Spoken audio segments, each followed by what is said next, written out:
Media మంచిదా చెడ్డదా ఇదో never ending discussion. మంచిదనే వాళ్ళు అంటున్నారు, వామ్మో అనేవాళ్ళు ఆ మాటలతోనే తిడుతున్నారు. చేతిలో సినిమాలున్నా లేకున్నా జస్ట్ సోషల్ మీడియాలో హల్చల్ చేస్తూ లైమ్ లైట్లో ఉన్న వాళ్ళు ఉన్నారు. మరికొందరైతే వద్దు బాబోయ్ అని పక్కకు జరుగుతున్నారు. సోషల్ మీడియా గురించి ఓ కెప్టెన్ ఓ హీరోయిన్ ఒకేసారి ఆసక్తికరమైన కామెంట్స్ చేశారండోయ్. ఇంతకీ ఏంటవి చూద్దాం. సోషల్ మీడియాలో పని పాట లేని వాళ్ళు ఎక్కువైపోయారంటున్నారు రకుల్ ప్రీత్ సింగ్. అందరి చేతుల్లోనూ ఓ స్మార్ట్ ఫోన్ ఉంది, ఫ్రీ డేటా ప్లాన్స్ ఉన్నాయి. అందుకే ప్రతి వాళ్ళు ప్రతి దాని మీద స్పందించడం మొదలుపెట్టారు. ఇతరుల జీవితాల గురించి కామెంట్ చేయటం తప్ప వారికి పెద్ద పనేం లేదంటున్నారు రకుల్. ఈ మధ్య రకుల్ని ఎవరూ ఏమీ అనలేదే, అయినా ఆమె అంత యాక్టివ్గా కూడా లేరు.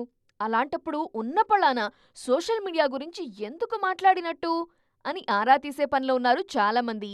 నెగిటివిటీని స్ప్రెడ్ చేసే వాళ్ళందరినీ రకుల్ మాటలు టార్గెట్ చేశాయన్నది ఆమె నియర్ అండ్ డియర్స్ చెప్తున్న మాట. రకుల్ సోషల్ మీడియా గురించి చెప్పిన టైంలోనే తన ఒపీనియన్ని షేర్ చేసుకున్నారు లోకేష్ కనగరాజ్. కూలీ ప్రమోషన్లలో ఉన్నారు లోకేష్. ఆ మధ్య నిద్రమత్తులో అనుకోకుండా ఓ ఫ్యాన్ పేజ్ని లైక్ కొట్టానని, అది కాస్త దుమారంగా మారటంతో తనకి సోషల్ మీడియా అవర్షన్ మొదలైందన్నారు లోకేష్. ఇప్పుడు తన అకౌంట్స్ని మేనేజర్ హ్యాండిల్ చేస్తున్నారని చెప్పారు.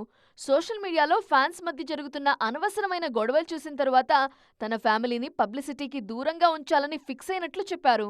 అందుకే వ్యక్తిగత విషయాల పట్ల గోప్యత పాటిస్తున్నట్లు తెలిపారు లోకేష్. సోషల్ మీడియా వల్ల సెలబ్రిటీల జీవితాల్లో పెరుగుతున్న స్ట్రెస్ ఎలా ఉంటుందో వీరిద్దరి మాటల్ని బట్టి అర్థం చేసుకోవచ్చంటూ డిస్కషన్ షురూ అయింది నెట్టింట్లో.